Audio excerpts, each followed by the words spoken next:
Allora, abbiamo parlato di un aspetto molto importante che è la digitalizzazione nell'agricoltura. È possibile, può essere fatta, ha una resa maggiore, bisogna fare una cultura della digitalizzazione e poi dell'innovazione, e questo è un altro passaggio, innovazione non solo di prodotto, di quelli che si ottiene, ma innovazione anche di processi, per avvicinarsi sempre più all'idea che sarebbe auspicabile della filiera molto corta e quindi di una maggior rendita per l'agricoltura stessa, perché questo alla fin fine secondo me bisogna anche vedere, cioè prodotti sempre più sicuri, più certi, rispettosi dell'ambiente, che siano naturalmente compatibili con il territorio, la stagionalità, genuini, perché questa è anche una cosa di qualità, genuini, ma che abbiano una resa per chi li produce e siano sostenibili nella spesa del consumatore finale, quindi il problema resta sempre la filiera. Come fare ad accorciarla e se è uno dei temi che è stato anche affrontato, oppure se quello sarà un capitolo a sé stante che prima o poi dovrete affrontare, perché... Neanche un tema dell'agricoltura è a sé stante a sé, ogni cosa è sempre stata riflettuta e ponderata con le giuste valori. Noi crediamo che anche la certificazione e l'etichettatura dei prodotti e la certificazione di provenienza della materia prima è indispensabile che sia definita chiaramente per far capire anche al consumatore finale la provenienza del prodotto di base, perché anche l'agricoltore, gli agricoltori nostri producono un prodotto, chi lo porta in filiera corta e quindi che crea tutto quel pacchetto di mercato agricolo in cui dal produttore al consumatore, e poi c'è tutto quel settore dell'agroindustria che talvolta snobba le produzioni italiane sapendo bene che sono magari produzioni anche certificate, penso al DOP, all'ICG, penso a questo che identifica un prodotto e lo valorizza, ma quando te lo conferisci all'agroindustria, anziché valorizzarlo, ti metti in competizione con produzioni straniere dell'est o di altri paesi in cui magari la burocrazia è metà della nostra, la pressione fiscale è pari a zero, il costo della manodopera è tre quarti inferiore al nostro. Come possiamo noi essere competitivi e valorizzare bene il nostro prodotto? E quindi i progetti di filiera devono essere distinti e capiti, ma anche seguiti e controllati a nostro avviso. Assolutamente sì.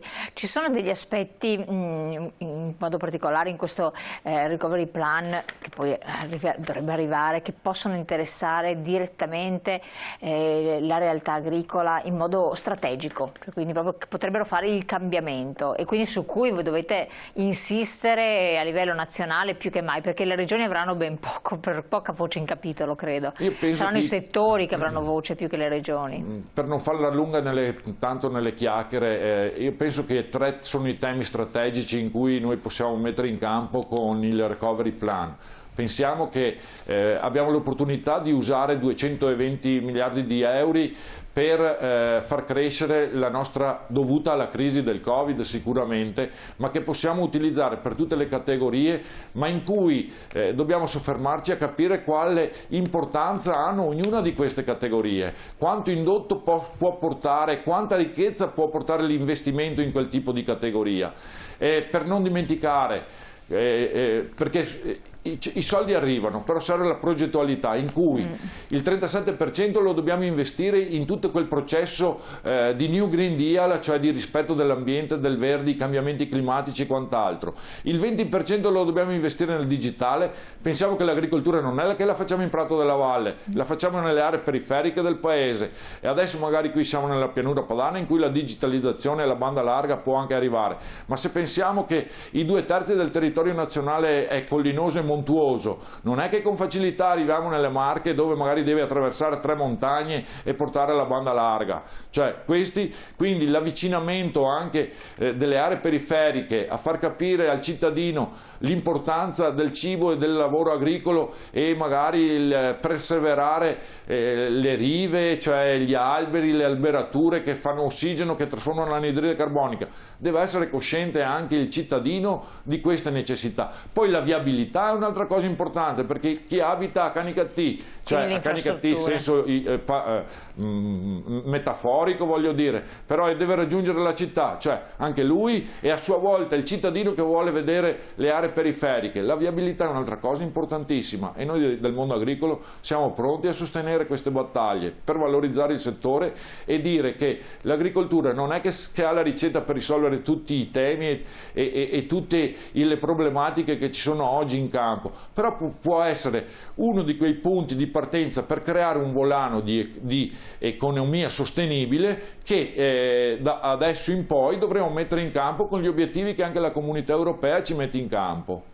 Gli altri paesi invece come si stanno muovendo? Sempre, vi siete confrontati, avete avuto modo di sì, per quello che ne può sapere lei, perché ovviamente lei si occupa di un territorio provinciale, però tutto questo verrà trattato a livello nazionale. Però dare un'occhiata al resto d'Europa male non fa, perché... possiamo solo dire che in questa Spagna, pandemia, per esempio. anche Spagna e non solo, io penso anche a Germania e Francia, perché dal punto di vista agricolo anche loro hanno una buona dose di territorio. Alla fine noi in Italia ormai il territorio ne abbiamo consumato tantissimo per cementificare, per distruggerlo, però nonostante la nostra quantità di superficie coltivabile sia meno di quella di Germania e Francia, noi veramente abbiamo ancora oggi un'agricoltura ricca, però a fronte di un reddito un po' scarso per chi si impegna a operare nell'imprenditoria agricola. Ma questo implica un'agricoltura povera? No, noi ci aspettiamo che venga con dignità e rispetto valorizzato il lavoro e il capitale umano che mettiamo in campo per fare agricoltura. Poi non stiamo a lamentarci, ormai l'Italia è un'Italia che anche dal punto di vista di età è vecchia, perché ormai se non pensiamo a un ricambio generazionale, e l'agricoltore lo fa gente come me dai 50 ai 60 anni che sono ancora in campo e credono in quello che stanno facendo, io mi auguro di cuore che insomma la politica deve capire che anche le nostre attività multifunzionali, penso alle fattorie didattiche, penso all'agriturismo, penso a tutta quella parte di sociale che può trasmettere il nostro settore, venga apprezzato e capito per quegli investimenti che sono indispensabili per un futuro, che magari non sarà il mio, ma sarà quello delle mie nipoti e delle future generazioni, perché la vita è come una ruota, quando si inizia e quando si arriva, e poi inizieranno degli altri. Ma per dire cosa? Che oggi stiamo vivendo dei tempi veramente difficili, ma la causa qual è? Secondo me è quella di uomini deboli che si sono messi in campo, perché se pensiamo che nel dopoguerra non avevamo niente, si lavorava tutto con le mani, però c'erano uomini forti e convinti che conducevano il carro, le cose sono state fatte, però poi nell'agio, nella facilità, nei tempi facili, gli uomini si sono indeboliti e oggi paghiamo queste gravi conseguenze, indifferentemente dalla pandemia e del Covid, che questa è stata una cosa che però ci deve far capire e riflettere che noi dobbiamo imboccare per un futuro migliore delle strade diverse.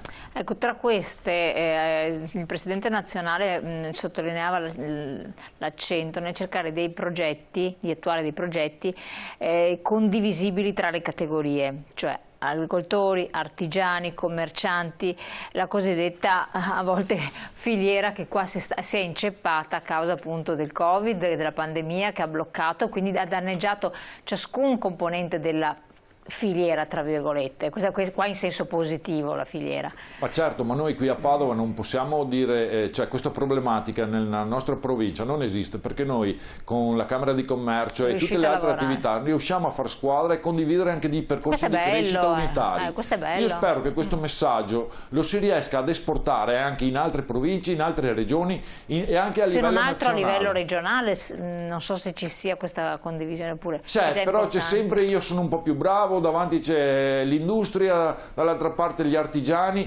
Pensiamo che in agricoltura noi rappresentiamo una quantità percentuale che non è grandissima, però voglio ricordare che ci sono anche tutto quel pacchetto di agromeccanici, dei contoterzisti che gestiscono una gran fetta del territorio nazionale, che equivale al 65% del suolo, che sono identificati nell'artigianato, ma in realtà se noi andiamo a fare un'indagine, e Roberto l'ha fatta, e gli vado a chiedere a queste figure se loro si ritengono degli artigiani o se si ritengono ancora degli agricoltori, loro si ritengono ancora degli agricoltori.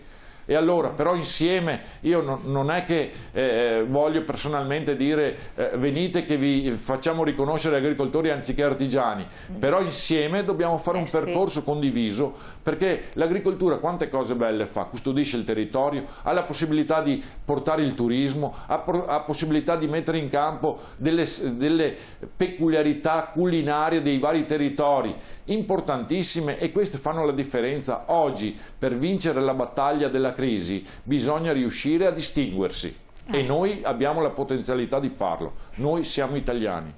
Beh, bello, questo distinguersi è interessante, ma appunto accennavo, gli altri paesi europei, noi dovremmo ottenere abbastanza da questo recovery plan, no? Ci sono 2 o 3 paesi tra cui riteniamo noi dovremmo ottenere abbastanza, purché presentiamo dei progetti interessanti, purché ci siano delle riforme strutturali che supportano questo, quindi rendono credibili anche i nostri progetti. E per quel che riguarda l'agricoltura, al di là della grande onestà di pensiero di quel che può essere detto, c'è la credibilità verso l'estero di attuare certi tipi di progetti? Beh, sicuramente noi siamo dei produttori, ma siamo anche degli esportatori dei nostri prodotti. Però se vogliamo menzionare dei fatti degli ultimi mandati politici, pensiamo che una delle grandi produzioni importanti è anche quella del vino a livello nostro veneto e nazionale. Sì. Esportiamo in tutti i paesi del mondo. Pensiamo che quando Trump ha messo i dazi, il nostro vino sulle scaffalature americane aveva aumentato del 20%. Addirittura, e quindi questo era una contrazione per la nostra esportazione. E allora ci sono delle scelte politiche che nei tavoli dove si coordinano tutti. Ricordo che 2021 l'Italia è il portabandiera del G20 che si andrà a costituire e che si troveranno, e quindi per me questo è anche un grandissimo orgoglio, però sicuramente salvaguardando quelle categorie che possono essere da traino per un mondo migliore. Chiaro. E prima lei alludeva a quello che possono essere le risorse messe in campo dalla nostra comunità europea per il recovery plan che oggi... Ma quello lì dobbiamo capire che sono soldi in prestito, quei 220 miliardi che ci mettono a disposizione. Non è un assegno in bianco e noi ipotecheremo il futuro fino al 2050 e io personalmente le responsabilità e lasciare le patate bollenti agli altri ci penso anche 2 volte, ma non perché non ci credo. Ci credo purché quei soldi vengano spesi con parsimonia, con visione futura, con responsabilità e con voglia veramente di risolvere i problemi economici, sociali che stiamo oggi vivendo nel territorio. Chiarissimo, ci sono altre 2 o 3 questioni che deve affrontare dopo la pubblicità, quindi tra poco.